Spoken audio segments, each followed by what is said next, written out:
Oi! Estamos aqui hoje na terça-feira, 22 de setembro. Hoje nós teremos a aula de Ciências e Língua Portuguesa.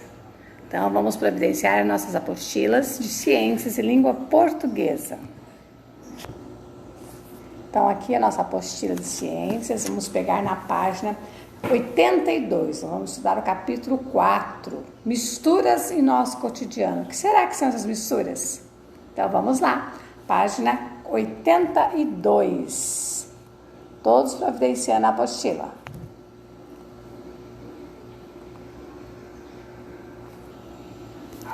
Então aqui na página 82, né, vocês estão vendo as imagens, né? É a unidade 4, a misturas em nossos cotidianos. Então, vocês estão vendo o que aí? Uma mistura do quê? O que é essa mistura? Então, que mistura é essa, né? O que será que é essa mistura? Dá pra ver que é o quê? É uma mistura de tintas? Então, a imagem aí tem uma mistura de várias cores de tintas, né? Tintas primárias que vão também se unindo e formando outras cores de tinta. Qual material que nós misturamos ali? Dá para perceber que são as tintas, né? Podemos misturar diversas cores de tinta e formar uma miscigenação, cores diferentes? Quem gosta aí de fazer essas misturas de tintas, né? Tinta guache, tinta de tecido, tinta de pintar casa, de pintar quadros, né? Então, quem gosta de fazer essas atividades e funções aí? Vamos ver o que são essas misturas hoje na nossa disciplina de ciências. Página 84. Vamos ver então o que tem a ver esse quadro aí. Então, aí nós estamos vendo, né, o texto. Nós temos aí uma imagem de uma pintura, né? O que será que é essa pintura? Então, quem é o artista plástico que desenhou essa pintura foi Vic Muniz. Uma produção que já foi registrada no documentário Lixo Extraordinário, que se passa no maior aterro sanitário do mundo, localizado na cidade de Duque de Caxias, no Rio de Janeiro. O filme mostra como o artista produziu retratos de catadores de material reciclável que trabalham no aterro. Além disso, o documentário aborda a questão ambiental do lixo e a realidade desses trabalhadores no Brasil. Então fala, né, dos catadores de lixo. Lá, esse quadro está localizado num estudo que foi feito, né, desse artista plástico em Duque de Caxias, lá no Rio de Janeiro. O que é o aterro? Onde é despejado várias espécies de lixos, né? E as pessoas muito sobrevivem catando lixo. Mesmo aqui em Sinop, que nós somos uma cidade não tão grande, nós também temos catadores dos lixos, que vão até lá catar as latinhas e até às vezes alimentos eles catam ali para comer. Então vocês estão vendo ali, né, a tela. Aqui nós visualizamos nessa tela, uma pessoa, né, tem uma pessoa aqui, não tem? Uma pessoa com um saco catando os lixos e diversas espécies de lixo aí. Então, Vic Muniz, Telsou Zubi, né, de 2011, é uma técnica mista. Tamanho do quadro, né? E ele está no Museu de Lisboa. Costumamos chamar de lixo tudo que nós descartamos. Porém, de acordo com a legislação brasileira, tudo que é jogado fora pelas pessoas deve ser chamado de resíduos. Então, os lixos têm a determinação, né, de resíduos, aquilo que nós não vamos utilizar, né? São lixos, mas são resíduos, né? Como foi dito ali no texto, as legislações, né? Então, nós temos uma lei 12.305, que foi criada em 2010, que é uma resolução que diz que todo lixo sólido, o que é sólido? Nós já vimos, sólido é aquela coisa palpável que você pega, né? Então, todo lixo sólido, ele deve ter um valor econômico, deve ser reaproveitados, né? O que nós vimos mais constantemente eles reaproveitaram? As latinhas, as garrafas PETs, os papelões, né? Lembra ano passado na escola que nós fizemos essas coletas? Então, tudo aquilo que é sólido deve ser reaproveitado através de uma reciclagem, né? É catado, é vendido e é levado para as indústrias para reciclar, refazer, reaproveitar, tá bem? Então, agora a página seguinte. Nossa sociedade produz grandes quantidades de resíduos. O seu descarte incorreto polui e prejudica o meio ambiente. Para reduzir esses impactos, é importante reciclar ou reaproveitar a maior parte possível dos resíduos. Para isso, é necessário separar plásticos, papéis, latas e vidros. Essa separação feita em nossas casas é fundamental, pois após a coleta seletiva facilita o direcionamento dos materiais para as usinas de reciclagem. Então, nós, infelizmente, em Sinop, nós não temos ainda um lixo seletivo, onde nós receberíamos embalagens, né, escrita cada um com a sua cor, né, onde vai os plásticos, onde vai as latas, onde vai os vidros, onde vai os plásticos, bem separadinhos, mas ainda não temos ainda, né, essa cultura aqui em Sinop. Ali diz em dupla, mas como nós não estamos em escola, né, vamos ver aqui o que diz as questões abaixo. Com base na obra de arte do documentário, podemos considerar o conjunto dos resíduos retratados como uma mistura? Então, tudo aquilo que tem aqui no quadro, vamos pegar o quadro. Vamos pegar o quadro. Ó, tudo que nós temos aqui, nesse quadro, nesse desenho desse artista, né? São tudo resíduos? O que eles estão pegando ali? Então, sim ou não? Você vai justificar. Você vai dizer se são resíduos, né, de diversos lixos, diversos, né, componentes que está ali no meio dessa pintura. Você vai falar sobre ela. Beleza? Vamos na questão seguinte. A separação de materiais recicláveis é uma ação importante? Sim ou não? Eu acredito que sim, porque se nós tivéssemos o lixo reciclado, ia diminuir muito mais a quantidade de lixo nos nossos aterros sanitários, né? Porque aqui em Sinop mesmo, os nossos lixos, eles são levados lá para o aterro de outro município, porque nós não temos um aterro apropriado ainda. Então, isso tudo é aquilo que nós já estudamos lá dentro da geografia, né, da política dos poderes. Então, os nossos legisladores têm que prestar um pouquinho mais atenção na saúde pública, porque esses lixos prejudicam a nossa saúde, porque eles põem fogo, porque o fogo faz, né, queima a ação da natureza, faz mal, polui, né, a nossa própria saúde. Então, isso aí é um poder público que tem que cuidar disso também, né, o nosso município. A arrecadação do nosso dinheiro tem que ser destinado também para esses aterros sanitários. E também, por que não, Sinop, não fazermos a coleta seletiva? Porque se eu já estou com tudo separadinho, quando eles passam recolhendo, cada dia eles recolhem um tipo de lixo, já tem um destinatário para comprar. Então, evita, né, o acúmulo. Ok? Próxima. Em quais outras situações do cotidiano você separa materiais que mistura? Em casa, quando a mamãe faz o café, ela mistura o pó do café no açúcar e na água? Quando a gente cozinha, a gente coloca o sal? Né? O que mais vocês brincam ou fazem em casa de misturar? Então, pensam aí. Após conversar, né, em casa, então vocês vão elaborar um cartaz. Como nós não estamos na escola, então nós não vamos elaborar esse cartaz. Vamos ver ali agora a parte que fala, né, sobre a biografia desse artista, Vicky Muniz. É um artista brasileiro reconhecido internacionalmente devido ao documentário do lixo extraordinário, que mostra suas obras de arte. Elas foram produzidas a partir de fotografias que retratavam a interação entre os catadores de material reciclável e os resíduos coletados por eles. A obra do artista chama a atenção pela abordagem social e pela escolha de materiais inusitados, como resíduos, restos de demolições e alguns alimentos, né? Então, são ações mesmo, né, inusitadas, que chamam a atenção.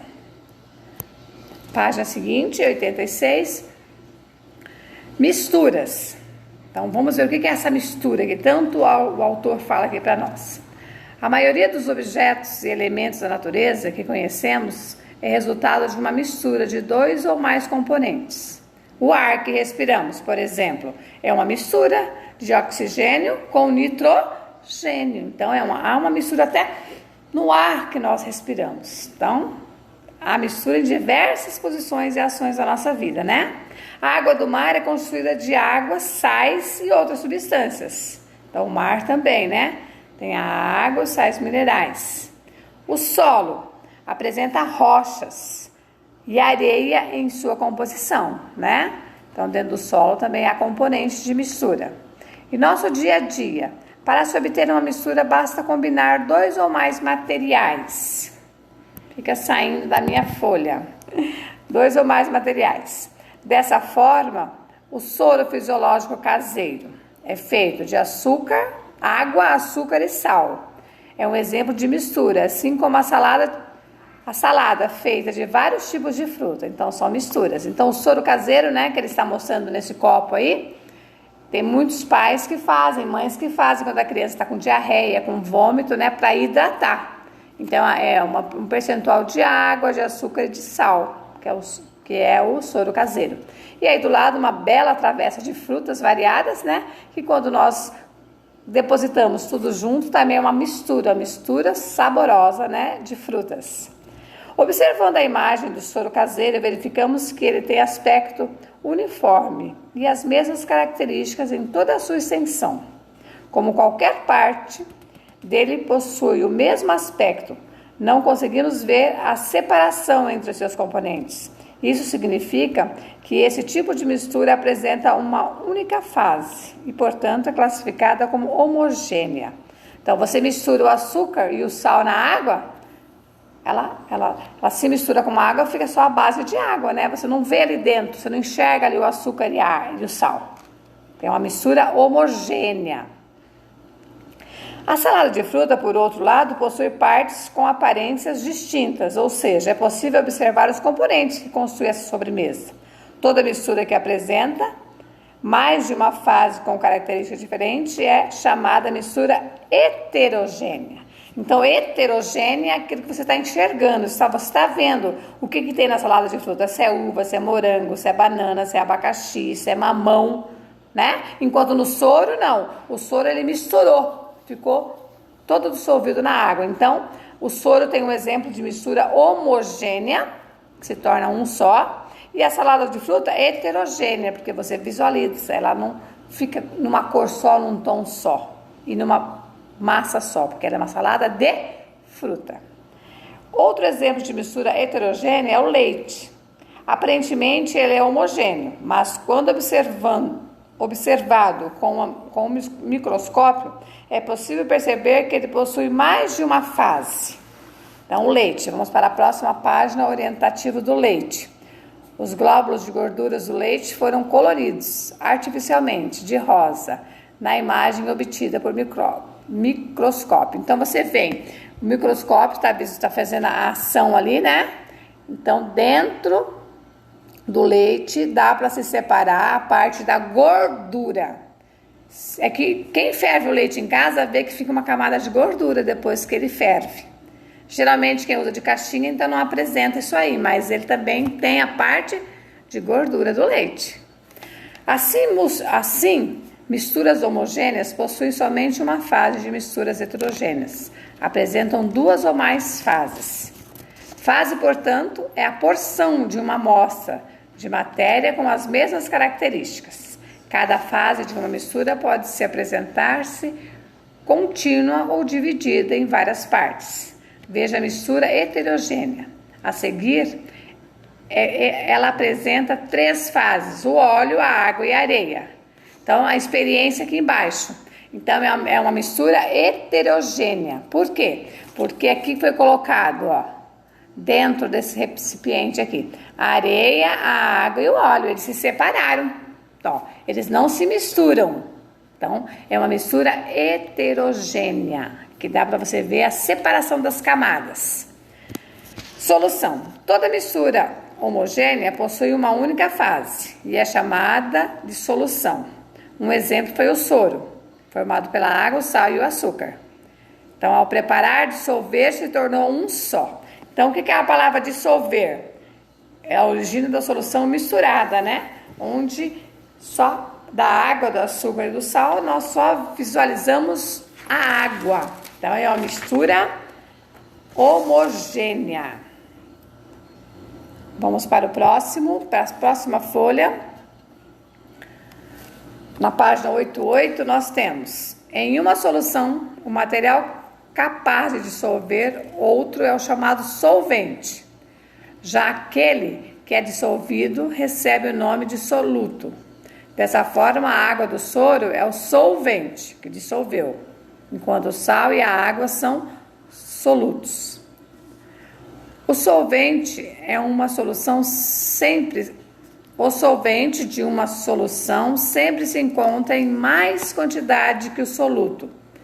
Assim como o soro, grande parte das soluções é encontrada no estado líquido. Entre elas, temos a água sanitária, o álcool de cozinha, o vinagre, que é composto por água e por substâncias chamadas ácidos acéticos.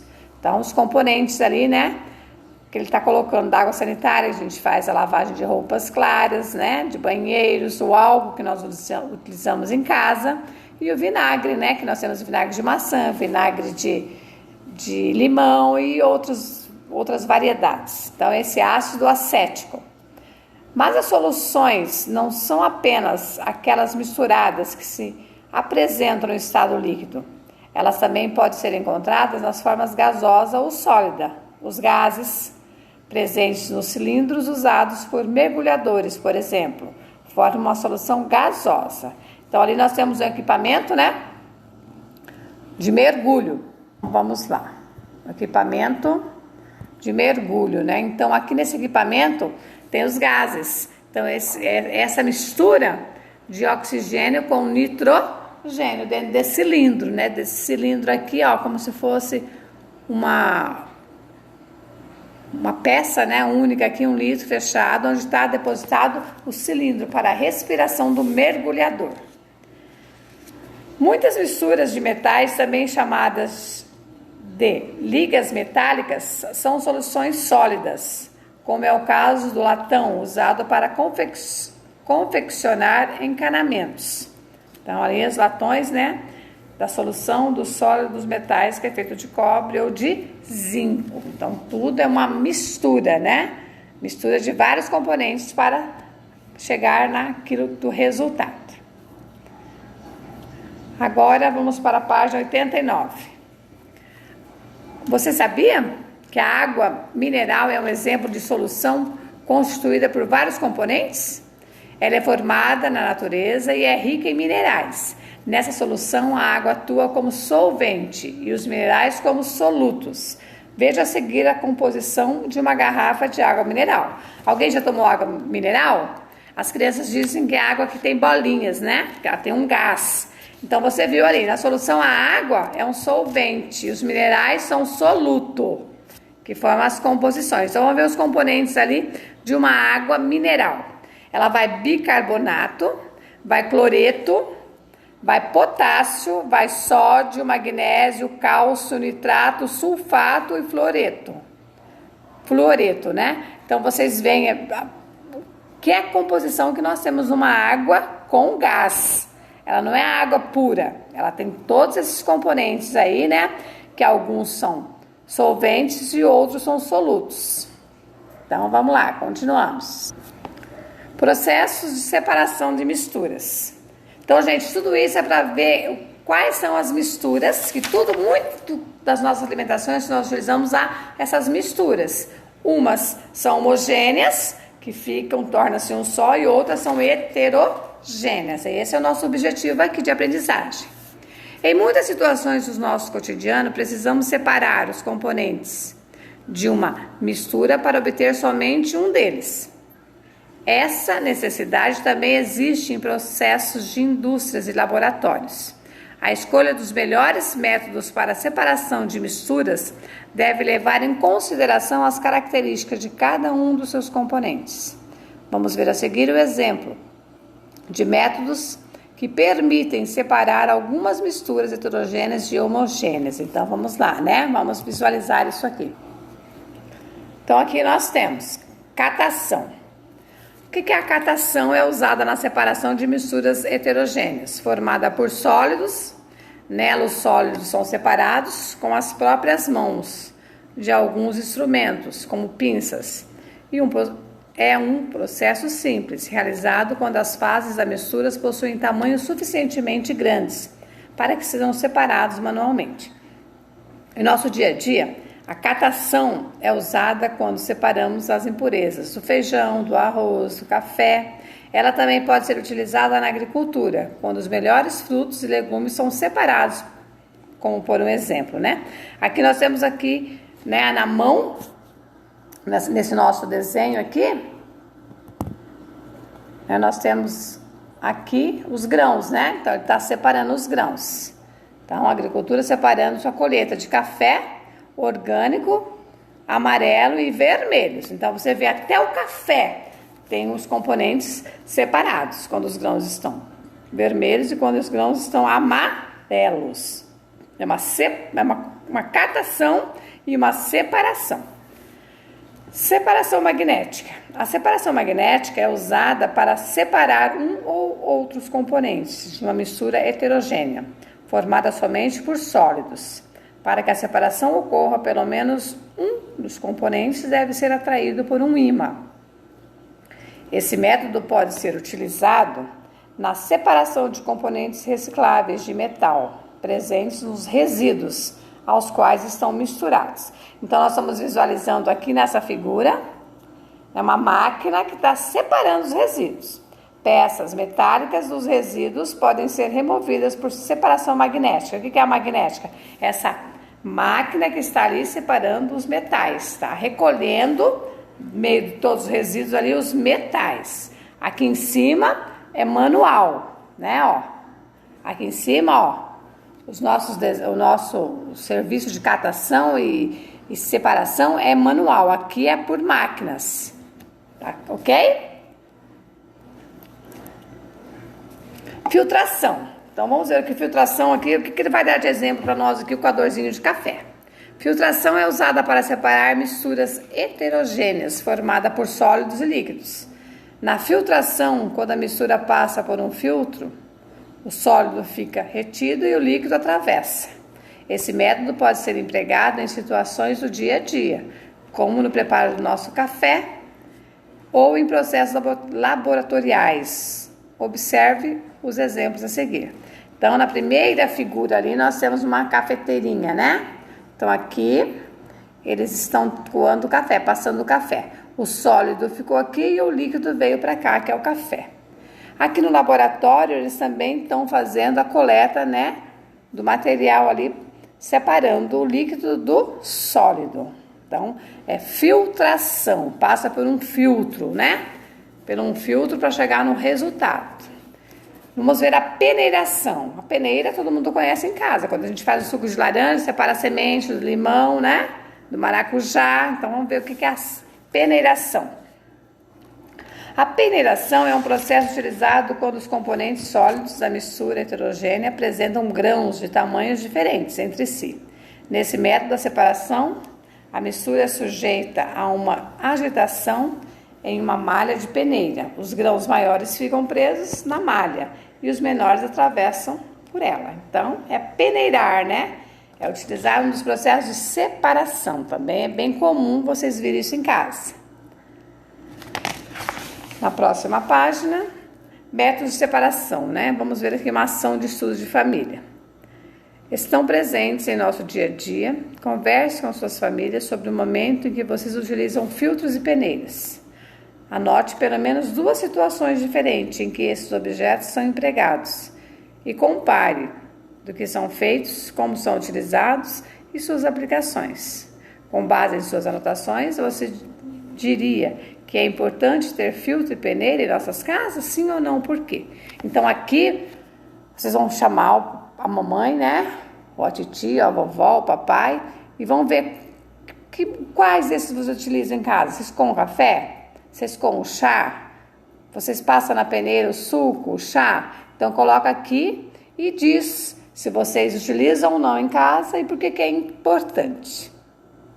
Então essa aí nós estamos vendo, né? Essas fases aí nós estamos vendo a peneiração e a filtração. Agora vamos para a decantação. Que número diferente, né? Nome. O que é decantação? É usada para separar misturas formadas por sólidos e líquidos. Nesse processo, conforme passa o tempo, o sólido deposita-se no fundo do recipiente, separando da fase líquida. Então, decantação. Você misturou os dois e com o tempo ele vai se separar. Na estação de tratamento de águas, uma das etapas é a decantação. A água que chega de rios e lagos até as estações encontra-se misturada a diferentes materiais, como areia, resíduos de pedra. Como eles afundam na água, podem ser separados por decantação. Então, a água vem lá do rio, ela vem com resíduos, vem com areia, vai com pedra. Nesse processo de decantação, ela segura e a água, vai fazendo a sua decantação ali, tirando as impurezas. A decantação também é usada para separar misturas heterogêneas líquidas. Para isso é utilizado um funil de decantação. Como ele apresenta uma abertura menor na parte inferior, ao controlar a abertura da torneira, é possível separar um líquido do outro. Então, a parte aqui do funil, vai fazer a decantação de misturas heterogêneas do líquido também. Então, vamos agora para a próxima página. Aplicando as ciências. Então, para entender alguns, para vocês, para nós entendermos, alguns materiais afundam na água, enquanto outros flutuam. A mistura heterogênea a seguir formada por cortiça, água e chumbo. Então, vamos ver bem, O cortiço ali, que eles falam é as rolhas, Então, aqui é a rolha, o cortiço, a água e o chumbo. Então, o chumbo é pesado, desce, a água permanece em todo o recipiente e a cortiça, que é a rolha leve, ela sobe. Como podemos ver na ilustração, ao colocar um pedaço de cortiça em um recipiente com água, ele flutua. No entanto, ao adicionar um pedaço de chumbo, o mesmo volume, que é o pedaço de cortiça, ele afunda, porque esses corpos apresentam comportamentos diferentes em águas, se ambos possuem o mesmo volume.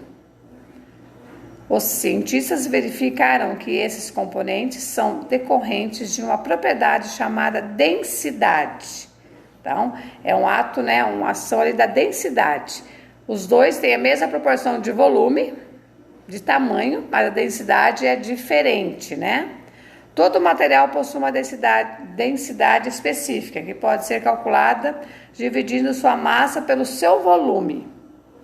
Com base nessas informações, podemos concluir que a cortiça flutua na água, porque apresenta menor densidade, isto é, menos densa que esse líquido. Já o chumbo afunda porque tem maior densidade, isto é mais denso que a água. Isso foi confirmado por dados obtidos por experimentos. Então, experiências, que são feitas, que são definidas, para nós termos as teorias e o aprendizado. Vamos lá?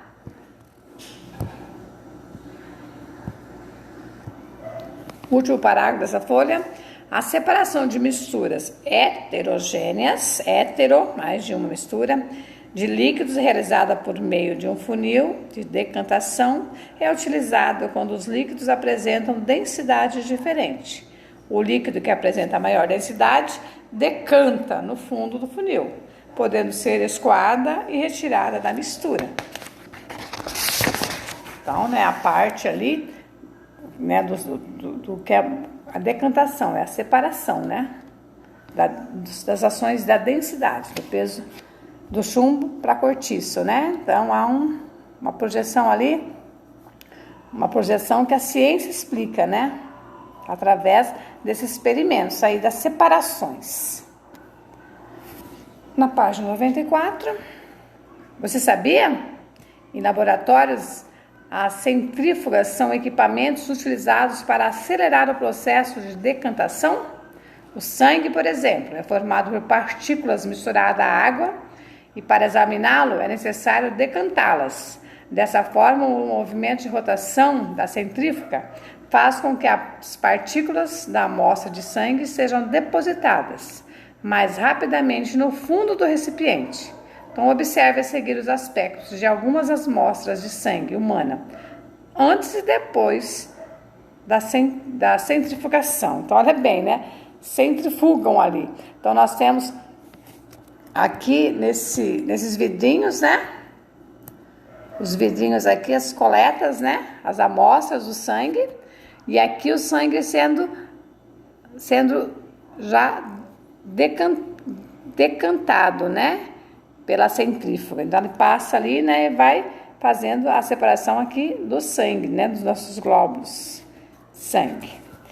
Então, essa é chamada, né, centrifugação. O que é centrifugação? O que é uma centrífuga em casa? O que é a máquina quando centrífuga? Ela seca, né? Então, ali ela vai fazendo também a separação das gotículas de água do sangue e deixando somente, né, o sangue.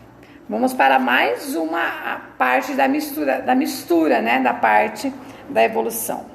A evaporação. Nós já vimos lá no capítulo passado que a evaporação que seca, né, a roupa evapora, a água da roupa no varal, não é? Que o sal também, lá nas salinas, né, separa da água do mar, a água seca e fica o sal. Então, essa é a evaporação. A evaporação é um método de separação de misturas homogêneas. Por que homogêneas? Porque a água do mar, você não vê o sal. Ele só vai ver o sal quando evaporar a água, né, no processo. Nesse método, o componente que evapora com maior facilidade é separado dos demais. A evaporação é usada nas áreas salinas para obtenção do sal de cozinha, a partir da água do mar. O calor do sol faz com que a água evapore, permitindo a separação da parte sólida, que por sua vez contém o sal. Então, vocês estão visualizando também, né, o que nós já vimos no capítulo anterior. Então, é depositado, o sol vai evaporando a água e fica somente o sal. Bom? Então, continuamos. Vamos tirar o lápis. Na página 95 e 96, como nós não estamos em sala de aula para nós fazermos lá, e vocês vão ter que estar incomodando os seus pais, então nós não vamos fazer, nem 95 e 96. Na 97, vocês têm a observação ali para a gente fazer o comunicado, né? Então, vamos ver aí as figuras do item 1.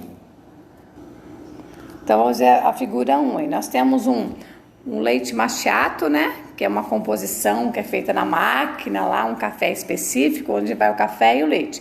Então, se nós analisarmos aqui esse macchiato aqui, né? Ó, macchiato é uma bebida. Então, vocês vão ver que aqui nós temos, ó, o leite aqui embaixo, né? Ó, o leite, uma manchinha mais clarinha, outra mais escura, depois o leite de novo. Então, ele é feito por 4 camadas. Então, esse aqui é uma composição, né, onde é heterogênea, são 4 camadas, né, um café expresso. Então, que vai a espuma do leite, vai o café, vai o leite, né, em partes diferenciadas. Já o chá, não. O chá, ele é homogêneo, ele tem uma composição só. Então, vocês vão explicar aqui. Que o latte macchiato, essa bebida de café, tem 4 camadas, sendo o café expresso, o leite e a espuma, né? E o chá só é homogêneo, só aparentemente a água ferveu ali e ficou uma cor só. E aqui no sangue, nós vimos ali que se nós olharmos um porte assim, a gente acha que o sangue é homogêneo. Mas se nós formos olhar o sangue no microscópio, vamos ver que no meio dele tem gotículas de água. Então o sangue, né, o nosso sangue, ele é uma mistura heterogênea. Quando observado pelo microscópio, nós percebemos que tem composições, 2 composições, né? A vermelha e a branca. Então, né, nós temos glóbulos brancos e glóbulos vermelhos também, né, na nossa função sanguínea. Vamos para a próxima página. Durante a aula de ciências, Alexandre começou a observar a mistura ao seu redor, classificando-as como homogêneas e heterogêneas. Faça como Alexandre e observe tudo o que está à sua volta. É possível identificar misturas homogêneas e heterogêneas? Quais? Então, em casa, né? Começa a analisar o que vocês têm em casa, né? Dentro da geladeira, né? Que tipo de misturas?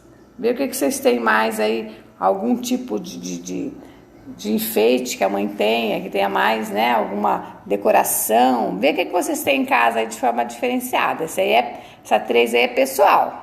Quem não conseguir fazer, não faça, tá? Mas é fácil olhar em casa o que vocês têm, né? Pode estar no meio pode estar na geladeira, pode ser um enfeite. Ver o que vocês têm em casa que pode, né, dar uma identificação de misturas homogêneas e heterogêneas, tá? O 4 também é um experimento ali do Vitor. Vamos lá. Vitor estava preparando o jantar com seus pais e sua irmã e observou o quê? Enquanto ele colocava a mesa, arrumava a mesa, sua mãe coava o suco de laranja. Sua irmã retirava as impurezas do feijão e seu pai fervia a água para preparar o arroz. Quais dos familiares de Vitor realizavam o processo de separação de misturas? Olha bem, era a mãe, era a irmã ou era o pai que fazia o processo de separação de misturas? Né? Cada um fez uma função ali. Então, um foi catação, o outro foi separação. Então, vê aí quais deles aí? Foi o pai, foi a mãe ou foi a irmã do Vitor que fez a realização do processo de separação das misturas? Então, assim como o Vitor e sua irmã, as crianças também podem ajudar os familiares no dia a dia, né? Nas tarefas de casa. Tá vendo? Não é que não pode fazer nada, tudo vocês podem fazer também, né? Guardar compras, arrumar a própria cama, o próprio guarda-roupa, ajudar a preparar as refeições, né? Então, tudo a gente pode ajudar também. Vamos para a próxima página. Na página 99 tem mais uma atividade.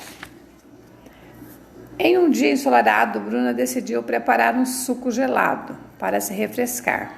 Ela bateu um pedaço de melancia com água no liquidificador e colocou essa mistura em um copo com gelo. Depois de um tempo, o gelo derreteu e alguns pedaços de caroços se depositaram no fundo do copo. Qual método de separação de misturas ela poderia usar para separar os caroços do suco?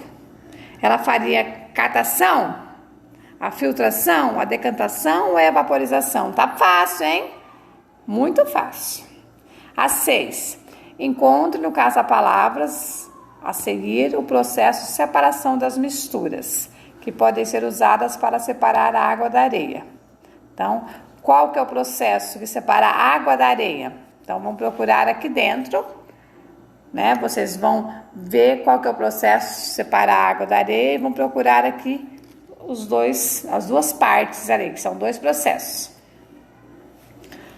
O 7. O álcool de cozinha é formado por uma solução de álcool e água.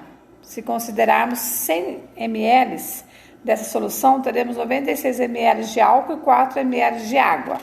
Com base nessas informações, classifica os componentes dessa mistura como soluto ou solvente. Então, nós vamos ver agora a parte ali do soluto e do solvente. Então, a água é soluto e o álcool é solvente, tá? Então, vocês veem a porcentagem ali, de 100 ml, né? 96 ml é de álcool, então o álcool ele é solvente. E a água é soluto, 4 ml. Beleza?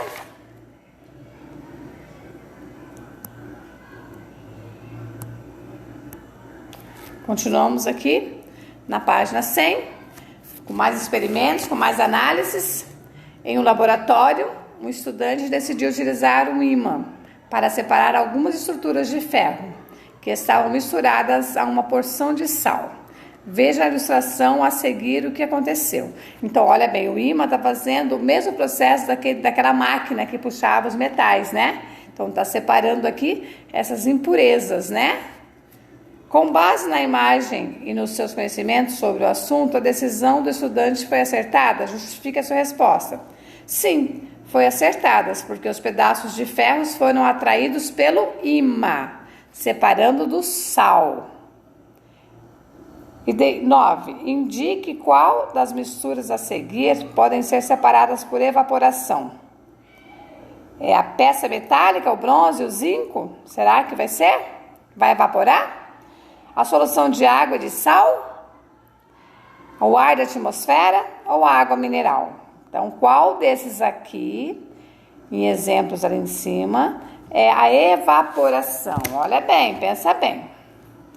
Vamos na página 101. Observe as 4 misturas a seguir, as composições delas. Então, nós temos o 1, o 2, o 3 e o 4. O 1, né? O nosso copo 1 ali, ele tá com o quê? Com água, ó, água, óleo e areia. Então, ó, areia aqui, água aqui, o óleo em cima. Então, são misturas heterogêneas, elas não se misturaram. O 2 é água com açúcar, ela se misturou. Água com sal, também misturou, né? Ó, misturaram. E o último, isopor, água e pedra. Então, olha bem, ó, a pedra desceu, né? Por causa do que nós estudamos ali nas páginas anteriores, já foi falado, né? Da densidade. Então, a pedra desceu, a água ficou em todo o espaço e o isopor que é leve subiu. Então, quais são cada fase? A primeira fase vai ser o quê? Qual que é a classificação que nós vamos colocar? Então, vocês vão voltar e vão fazer a leitura. Vou ver o que é decantação, o que é densidade, o que é uma ação homogênea. Então, vamos colocar a classificação aqui. O primeiro, né? O primeiro, ele se misturou tudo? Então, ele é homogêneo ou heterogêneo? O 2 é homogêneo ou heterogêneo? O 3 é homogêneo ou heterogêneo? O 4 é homogêneo ou heterogêneo? Então, vocês vão colocar quantas fases eles têm, né? Por que fases? Aqueles que não misturaram. Vamos fazer, por exemplo, aqui, ó, o número 1. Ele tem quantas fases? Ele tem 3. E ele é o quê? Heterogêneo. Heterogêneo. EH, feio. É heterogêneo. Então, quantas fases? Quantas quantidade? 3. Heterogêneo. Heterogêneo. Heterogêneo. Daí o 2 vai ter o quê? Só uma fase. Ela vai ser homogênea e aí por diante. Vocês vão responder os demais. Beleza? Vamos fazer uma revisão aqui. O que eu aprendi? Então, vocês fazem a leitura do que vocês aprenderam na página 102, na página 113. E nós encerramos aí a nossa aula de ciências. Tá bem? Então, vocês podem ver que é uma aula bem gostosa, que seria melhor ainda se nós estivéssemos na sala fazendo um experimento e mostrando para vocês visualizarem. Mas leiam com atenção e tentam responder, tá bom, meus amores? Vamos para português agora. Então, peguem nossa apostila de português, você só umas páginas só para dar um complemento, tá? Porque a aula já foi bem extensa hoje já, né? Então, vamos lá.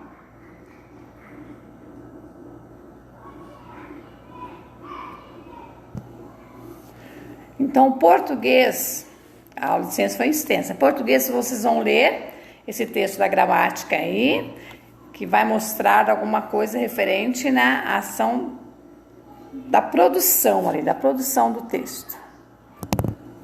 Então, isso aqui é uma parte de uma história, né, de Júlio Verne, que fala da viagem ao centro da Terra. Então, façam a leitura desse pequeno texto, é uma parte de um texto. Primeiramente, nós temos ali as chaves e os pontinhos, né, do pensamento. Um domingo é sempre bem-vindo, mesmo nos mais profundos abismos. Como não havia preocupação de partida imediata, poderia explorar a gruta com calma. Nós já estávamos nos habituando àquela vida de trogloditas. Eu já nem pensava mais em sol, em lua, em estrelas, árvores, nem em casas e cidades. Começava a me transformar em um ser subterrâneo, né? Para pensar. Então, a palavra ali do texto, trogloditas, são habitantes das cavernas, né? Nesse texto aí de Júlio Verne. Então, na página seguinte, vocês vão ter uma interpretação, tá? Então, vamos trabalhar só a página 148 e 149. Então, vocês vão ler e vão responder as questões A e B e a número 2, A e B. Tá bem? Não vou judiar mais de vocês, não. Tá? Então, língua portuguesa, só essas 2 páginas aí hoje, porque a aula foi bem extensa e vocês têm que ler bastante. Um beijo no coração, tô com muitas saudades. E até na quarta-feira. Beijo, beijo.